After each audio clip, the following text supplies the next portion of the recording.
భోగి రోజు చలిమంట వేస్తే భూమిపై చలి ఎగిరిపోతుంది. పిల్లల తలలపై భోగి పళ్ళు పోస్తే భోగ భాగ్యాలు కలుగుతాయి. ఉత్తరాయణం మొదలై యోగం మారుతుంది. అంటే చూడండి, సంక్రాంతి ఎంత మనకు గొప్ప పండుగ. ఈ సంక్రాంతి 3 రోజుల పండుగ. మొదట భోగి. భోగి రోజు పాతయన్నీ తీసేసే రోజు. పాత వస్తువులు తీసి కాల్చి ఇల్లును శుభ్రం చేసుకొని మనము పాత వాటిని వదిలించుకునే రోజు. అంటే మన పాత చెడు జ్ఞాపకాలు ఏమన్నా ఉంటే తొలగించుకునే రోజు. మరి రెండవది సంక్రాంతి పెద్ద పండుగ. ఈ పెద్ద పండుగ రోజు మనము పిండి వంటలు చేస్తాం, పొంగలి చేస్తాం. మన సృష్టికి నడిపించే ఒక అగ్నిగోళమైన సూర్యుడిని ఆరాధిస్తాం. ఇలా చేయడం వల్ల ఎంతో పుణ్యం అని చెప్తారు. మరి మూడవది కనుమ రోజు. కనుమ రోజు పశువులని పూజిస్తాం. మరి మొత్తం మీద సంక్రాంతి అనేది పల్లెల్లో ఒక సంతోషకరమైన పండుగ. ఎందుకంటే అప్పుడే పంటలన్నీ ఇళ్ళలోకి చేరుతాయి. చల్లని వాతావరణం, పశువులని పూజిస్తారు, ఇల్లు శుభ్రం చేస్తూ, భోగి మంటలు వేస్తూ, పిల్లలని దీవిస్తూ ఎంతో సంతోషంగా గడిపే రోజు. అయితే దీనికి ప్రత్యేకంగా కథ అంటే ఏం లేదు.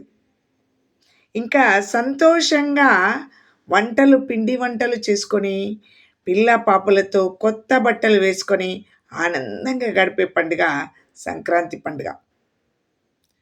అయితే ఏ పండుగకైనా ఎవరైనా పిండి వంట చేసుకుంటారో చేసుకోరో తెలియదు, కానీ సంక్రాంతి పండగకి పిండి వంటలు చేసుకోలేదు, అప్పాలు లేదు అనే వాళ్ళు ఉన్నారు అంటే ఉండరు.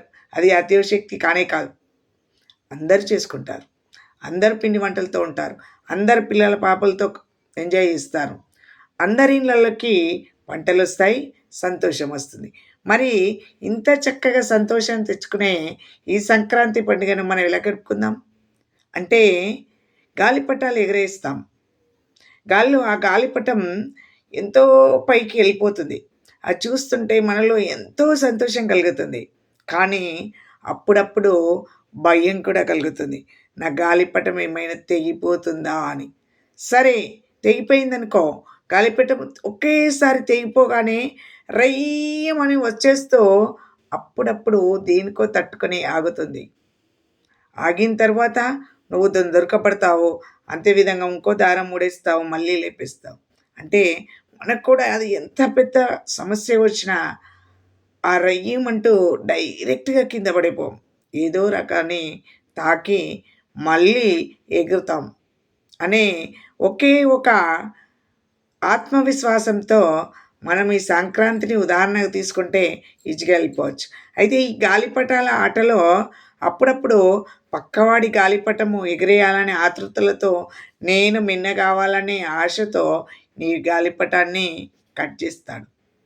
కట్ చేస్తా అని ఎంతో ఊరుతాడు. ఒక్కోసారి కట్ చేస్తాడు, నువ్వు ఏ విధంగానో ఎగరొచ్చు, లేకపోతే ఇంకో దారం కట్టి నేను ఎగిరేయవచ్చు ఆ భగవంతుడు. కానీ కట్ చేస్తా అనుకున్నవాడు కట్ చేయలేదు అన్నప్పుడు ఏదో ప్రమాదంలో చిక్కుకోవచ్చు. కాబట్టి ఎప్పుడు కూడా మనం ఎవరిని కూడా వాళ్ళ జీవితాన్ని తుంచుతా అని అనుకోకూడదు. గాలిపటంలో ఆ అర్థాన్ని మనము తీసుకోవాలి.